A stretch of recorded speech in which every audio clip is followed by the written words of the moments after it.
ಗುರುಭ್ಯೋ ನಮಃ. ಶ್ರೀಮಾತ್ರೇ ನಮಃ. ನಮ್ಮ ಜೀವನವನ್ನು ವರವನ್ನಾಗಿಸ್ಕೊಳ್ಳೋದು ಅಥವಾ ಶಾಪವಾಗಿಸ್ಕೊಳ್ಳೋದು ನಮ್ಮ ಕೈಲೇ ಇರುತ್ತೆ. ಯಾಕಂದರೆ ಅನೇಕ ಜನ್ಮಗಳ ಕೃತ ಪಾಪ ಹಾಗೂ ಪುಣ್ಯದ ಫಲ ಈ ಮನುಷ್ಯ ದೇಹ. ಮನುಷ್ಯ ಜನ್ಮ ಸಿಕ್ಕಿದೆ ಅಂದರೆ ಅದರ ಹಿಂದೆ ಹಲವಾರು ಬೇರೆ ಬೇರೆ ಪ್ರಾಣಿಗಳ ಅಥವಾ ಅನೇಕ ಯೋನಿಗಳಲ್ಲಿ ಜನಿಸಿ ಈ ಮಾನವ ಶರೀರವನ್ನು ನಾವು ಪಡ್ಕೊಂಡಿರ್ತೇವೆ.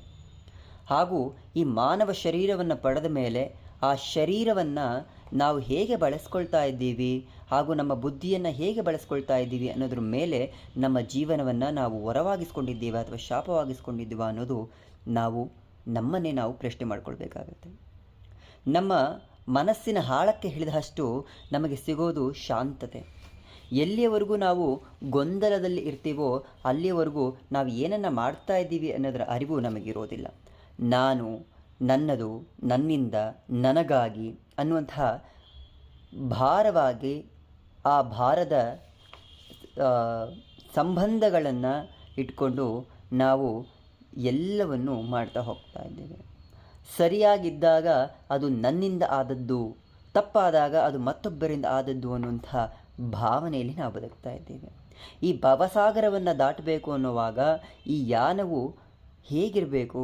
ಬಹಳ ಸುಖಕರವಾಗಿರಬೇಕಾ ಅಥವಾ ದುಃಖಕರವಾಗಿರಬೇಕಾ ಅಥವಾ ಹೇಗೆ ನಾವು ಈ ಶರೀರವನ್ನು ಬಳಸ್ಕೊಂಡು ನಮ್ಮ ಜೀವನವನ್ನು ಸಾಕಾರ ಮಾಡಿಕೊಳ್ಬೇಕು ಅನ್ನೋದು ನಮ್ಮ ಕೈಯಲ್ಲೇ ಇರುತ್ತೆ.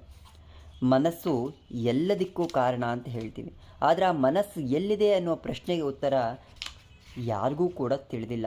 ಯಾಕಂದರೆ ಮನಸ್ಸನ್ನು ನಿಯಂತ್ರಣ ಮಾಡೋದು ನಮ್ಮ ಆಲೋಚನೆಗಳು. ನಮ್ಮ ಆಲೋಚನೆಗಳಿಗೆ ನಾವು ಕೊಟ್ಟ ಹೆಸರು ಮನಸ್ಸು. ಹಾಗಾಗಿ ಮನಸ್ಸನ್ನು ನಮ್ಮ ಹಿಡಿತಕ್ಕೆ ತಗೊಳ್ಬೇಕು ಅನ್ನೋದಕ್ಕಿಂತ ನಮ್ಮ ಆಲೋಚನೆಯನ್ನು ಬದಲಾಯಿಸ್ಕೊಳ್ಬೇಕಾಗತ್ತೆ. ನಮ್ಮ ಆಲೋಚನೆ ಬದಲಾದಾಗ ನಮ್ಮ ಜೀವನ ಕೂಡ ಬದಲಾಗತ್ತೆ. ಬದುಕಲ್ಲಿ ನಾವು ಅಂದುಕೊಂಡ ಹಾಗೆ ಏನೂ ಆಗ್ತಾ ಇಲ್ಲ ಅಂದರೆ ನಾವು ಅಂದುಕೊಂಡದ್ದು ಯಾಕೆ ಆಗ್ತಾ ಇರೋದಿಲ್ಲ? ನಾವು ಅಂದುಕೊಂಡಿರೋದು ನಮ್ಮ ಅರ್ಹತೆಯನ್ನು ಮೀರಿರೋದಾಗಿರಬಹುದು ಅಥವಾ ನಾವು ನಮ್ಮ ಕಲ್ಪನೆಯಲ್ಲಿ ಬದುಕ್ತಾ ಇರ್ಬೋದು. ನಮಗೇನು ಬೇಕು ಅನ್ನೋದನ್ನು ಆ ಜಗನ್ಮಾತೆ ಮೊದಲೇ ನಿರ್ಧಾರ ಮಾಡಿರ್ತಾಳೆ. ಯಾವಾಗ ಪ್ರತಿಯೊಂದು ಜೀವಿಯೂ ಈ ಶರೀರವನ್ನು ಧಾರಣೆ ಮಾಡುತ್ತೋ, ಪಂಚಭೂತಗಳಿಂದಾದ ಶರೀರಕ್ಕೆ ಬಂದು ನಿಲ್ಲುತ್ತೋ, ಆಗ ಆ ಜೀವಿಯ ಡೆಸ್ಟಿನಿ ಅಂದೇ ನಿರ್ಧಾರ ಆಗಿರುತ್ತೆ. ಪ್ರತಿಯೊಬ್ಬ ವ್ಯಕ್ತಿ ಯಾರು ಸಿಗಬೇಕು, ಯಾರು ಸಿಗಬಾರ್ದು ಎಲ್ಲವೂ ಕೂಡ ಪೂರ್ವ ನಿರ್ಧಾರಿತವಾಗೇ ಇರುತ್ತೆ. ನಾವು ಎಲ್ಲಿ ವಾಸ ಮಾಡಬೇಕು, ಯಾವ ಕ್ಷಣಕ್ಕೆ ಏನನ್ನು ತಿನ್ನಬೇಕು ಅನ್ನೋದು ಕೂಡ ನಮ್ಮ ಡೆಸ್ಟಿನಿಯಲ್ಲೇ ಇದೆ ಅನ್ನೋವಾಗ ನಾವು ಅದನ್ನು ಬದಲಾಯಿಸ್ಕೊಳ್ಬಹುದಾ? ಬದಲಾಯಿಸ್ಕೊಳ್ಳಬಹುದು ಅನ್ನೋದಾದರೆ ಹೇಗೆ ನಾವು ಬದಲಾಯಿಸ್ಕೊಳ್ಳೋಕೆ ಸಾಧ್ಯ? ಅದು ಆಲೋಚನೆಗಳ ಮೂಲಕ. ಎಲ್ಲವೂ ಕೂಡ ಪೂರ್ವ ನಿರ್ಧಾರಿತ ಅನ್ನೋದಾದರೆ ಆ ಭಗವತಿಯನ್ನು ಆಶ್ರಯ ಮಾಡಬೇಕು ಅನ್ನುವ ಮನಸ್ಸು ಬರುವುದು ಕೂಡ ನಮ್ಮ ಪೂರ್ವ ನಿರ್ಧಾರಿತವೇ. ಆದರೆ ಆ ಪೂರ್ವ ನಿರ್ಧಾರಿತವನ್ನು ಬಿಟ್ಟು ನಾವು ಬೇರೆ ಕಡೆ ಹೊರಡ್ತಾ ಇದ್ದೇವೆ. ಸುಖವನ್ನು, ನೆಮ್ಮದಿಯನ್ನು ನಾವು ಮತ್ತೊಬ್ಬರಲ್ಲಿ ಬಯಸ್ತಾ ಇದ್ದೇವೆ. ಆದರೆ ಎಂದು ನಾವು ನಮ್ಮೊಳಗೆ ಸುಖವನ್ನು, ನಮ್ಮಲ್ಲಿ ನೆಮ್ಮದಿಯನ್ನು ಹುಡ್ಕೊಳ್ಳೋ ಪ್ರಯತ್ನ ಮಾಡ್ತೀವಿ, ಆಗ ನಮಗೆ ಮತ್ತೊಬ್ಬರ ಅವಶ್ಯಕತೆ ಬರೋದೇ ಇಲ್ಲ. ಬರುವಾಗಲೂ ಒಬ್ಬರೇ, ಹೋಗುವಾಗಲೂ ಒಬ್ಬರೇ ಅನ್ನುವ ಮಾತು ಸತ್ಯ. ಎಲ್ಲಿಯವರೆಗೂ ನಾವು ಸಂಸಾರ ಬಂಧನದಲ್ಲಿ ಕೂತ್ಕೊಂಡಿರ್ತೀವಿ, ಈ ಸಂಸಾರವನ್ನು ಅಥವಾ ಸಂಬಂಧಗಳ ಹೊರೆಯನ್ನು ಹೊತ್ಕೊಂಡಿರ್ತೀವಿ, ಅಲ್ಲಿಯವರೆಗೂ ಕೂಡ ನಾವೇನು ಮಾಡ್ತಾ ಇದ್ದೀವಿ, ಹೇಗಿದ್ದೀವಿ ಅನ್ನೋದಕ್ಕಿಂತ ನಾವು ಆ ಸಂಸಾರ ಬಂಧನದಲ್ಲೇ ಮುಳುಗಿ ಹೋಗಿರ್ತೇವೆ. ಆ ಭಾರವನ್ನು ಹೊತ್ತು ಕೊನೆಗೊಂದು ದಿನ ಈ ಭಾರದ ನಡುವೆ ಒಂದು ಕ್ಷಣವಾದರೂ ಆ ಭಗವಂತನ ಸ್ಮರಣೆ ಮಾಡಿದರೆ ಈ ಕಷ್ಟಗಳು ತಪ್ತಿತ್ತೇನೋ ಅನ್ನುವ ಭಾವಕ್ಕೆ ಬಂದು ನಿಂತ್ಕೊಳ್ತೇವೆ. ಅಷ್ಟೊತ್ತಿಗಾಗಲೇ ನಮ್ಮ ಸಮಯ ಕೂಡ ಮುಗಿದೋಗಿರುತ್ತೆ. ಅಂತ್ಯಕಾಲದಲ್ಲಾದರೂ ಆ ಭಗವಂತನ ಸ್ಮರಣೆ ಮಾಡಿದರೆ ಕನಿಷ್ಠ ಅವನ ಸಾನ್ನಿಧ್ಯ ದೊರೆಯುತ್ತೆ. ನಾವು ತುಂಬ ದುಡ್ಡು ಖರ್ಚು ಮಾಡಿ ಅನೇಕ ವ್ರತ ಪೂಜೆ ಹೋಮಗಳನ್ನು ಮಾಡಿದರೆ ಮಾತ್ರ ಭಗವಂತ ಒಲಿತಾನೆ ಅಂದ್ಕೊಂಡಿರೋದು ನಮ್ಮ ಶತಮೂರ್ಖತನ. ಯಾಕಂದರೆ ಅವನಲ್ಲಿ ಇಲ್ಲದ ವೈಭವ, ಅವನಲ್ಲಿ ಇಲ್ಲದಂತಹ ಆ ಆಡಂಬರ ನಾವೇನಂತ ನೀಡೋಕ್ಕೆ ಸಾಧ್ಯ? ಅವನೇ ಸೃಷ್ಟಿ ಮಾಡಿರುವಂತಹ ಹೂಗಳನ್ನು, ಅವನೇ ಸೃಷ್ಟಿ ಮಾಡಿರುವಂತಹ ಖನಿಜಗಳಿಂದ ಆಭರಣಗಳನ್ನು, ಅವನೇ ಸೃಷ್ಟಿ ಮಾಡಿರೋಂತಹ ನಮ್ಮಿಂದ ನಾವು ಮಾಡುವ ನೈವೇದ್ಯಗಳನ್ನು. ಅಷ್ಟನ್ನೇ ಅಲ್ವಾ? ಅದನ್ನು ಹೊರತುಪಡಿಸಿ ಭಗವಂತ ಸೃಷ್ಟಿ ಮಾಡದೇ ಇರುವಂಥ ಯಾವುದಾದ್ರೂ ವಸ್ತುವನ್ನು ಅವನಿಗೆ ಕೊಟ್ಟು ನಾವು ತೃಪ್ತಿಪಡಿಸಿದ್ದೀವಾ? ಇಲ್ಲ. ನಾವು ಕೊಡೋದೇನಿದ್ರು ಅವನು ಏನನ್ನು ಸೃಷ್ಟಿ ಮಾಡಿದ್ದಾನೆ, ಅವನು ಏನನ್ನು ಮಾಡಿದ್ದಾನೆ ಅದನ್ನೇ ಕೊಡ್ತಾ ಹೋಗ್ತೇವೆ. ಆಗಿರೋವಾಗ ನಾನು ನನ್ನದು ನಾನು ಮಾಡಿದೆ ಅನ್ನುವ ಭಾವ ಎಷ್ಟೊತ್ತು? ಆ ಭಾವಕ್ಕೇನು ಬೆಲೆ ಇದೆ?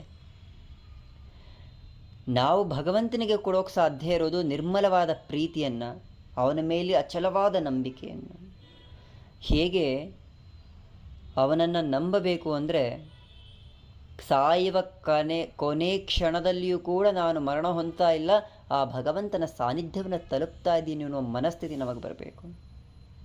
ಆ ಮನಸ್ಥಿತಿ ಬರೋದಕ್ಕೆ ಭಗವಂತನ ಅನುಗ್ರಹ ಅಥವಾ ಅವನ ದಿವ್ಯ ಸಾನ್ನಿಧ್ಯದ ಮಹಿಮೆಗಳನ್ನು ನಾವು ತಿಳಿದುಕೊಂಡಿರಬೇಕು.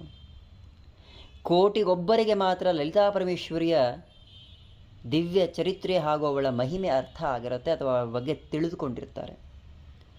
ಯಾಕಂದರೆ ಎಷ್ಟು ಗೌಪ್ಯ ಅಂದರೆ ಲಲಿತಾ ಪರಮೇಶ್ವರಿಯ ಸ್ವರೂಪ. ನಾವು ಬೇರೆ ಬೇರೆ ದೇವತೆಗಳನ್ನು ಉಪಾಸನೆ ಮಾಡಬಹುದು, ಆದರೆ ಲಲಿತಾ ಪರಮೇಶ್ವರಿ ಉಪಾಸನೆಯನ್ನು ಮಾಡಬೇಕು ಅಂದರೆ ಅದು ಅವಳ ಆಜ್ಞೆ ಇಲ್ಲದೆ ಸಾಧ್ಯನೇ ಇಲ್ಲ. ನಾವು ಸ್ವತಃ ಶಿವಾಂಶವಾಗಿರಬೇಕು ಅಥವಾ ಜೀವನದ ಕೊನೆಯ ಜನ್ಮದಲ್ಲಿರಬೇಕು. ಆಗ ಮಾತ್ರ ಅವಳು ದೊರಕೋಕೆ ಸಾಧ್ಯ. ಶ್ರೀವಿದ್ಯೆಯನ್ನು ಯಾರು ಬೇಕೋ ಪಡ್ಕೊಳ್ಬಹುದಾ? ಸಾಧ್ಯನೇ ಇಲ್ಲ. ಪ್ರಯತ್ನ ಪಟ್ಟು ನೋಡಿ. ತುಂಬ ಜನ ಪಡ್ಕೊಳ್ತಾರೆ, ದೀಕ್ಷೆ ತಗೊಳ್ತಾರೆ, ಕಂಟಿನ್ಯೂ ಮಾಡೋದು ಎಷ್ಟು ಜನ? ಆ ಅಂತಿಮ ಸ್ತರದವರೆಗೂ ಹೋಗೋದು ಎಷ್ಟು ಜನ? ಆ ಸರ್ವಾನಂದಮಯ ಚಕ್ರದಲ್ಲಿರುವ ಆ ಜಗನ್ಮಾತೆಯನ್ನು ಸೇರೋರು ಎಷ್ಟು ಜನ ಇದ್ದಾರೆ?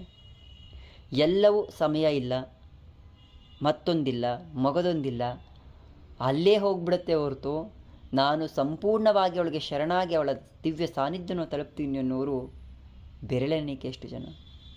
ಅಂದರೆ ನಮ್ಮ ಪ್ರಯತ್ನ ಕೂಡ ಯಾವ ಮಟ್ಟದಲ್ಲಿ ಇದೆ ಅನ್ನೋದನ್ನು ನಾವು ಅರ್ಥ ಮಾಡ್ಕೊಳ್ಬೇಕಾಗತ್ತೆ. ಏನನ್ನೇ ಮಾಡಿದರೂ ಒಂದನ್ನು ನಿಶ್ಚಲ ಮನಸ್ಸಿನಿಂದ ಮಾಡ್ತಾ ಹೋಗಬೇಕು. ಇಲ್ಲಿ ಆಯ್ಕೆಗಳಿರಬಾರದು. ಅದು ಬಿಟ್ಟರೆ ಇದನ್ನು ಮಾಡ್ತೀನಿ, ಇದು ಬಿಟ್ಟರೆ ಅದನ್ನು ಮಾಡ್ತೀನಿ. ಅದು ಆಯ್ಕೆಗಳೇ ಇಲ್ಲದೆ ನಾವು ಯಾವಾಗ ಆ ಭಗವತಿಯನ್ನು ಆಶ್ರಯ ಮಾಡ್ತೀವಿ ಆಗ ಎಲ್ಲವನ್ನೂ ಅವಳು ಕೊಡ್ತಾ ಹೋಗ್ತಾಳೆ. ಅವಳೊಬ್ಬಳು ನಮ್ಮ ಜೊತೆ ಇದ್ದಾಗ ಬೇರಾವುದರ ಅವಶ್ಯಕತೆಯೂ ಕೂಡ ಇರೋದಿಲ್ಲ. ಶ್ರೀಮಾತ್ರೇ ನಮಃ.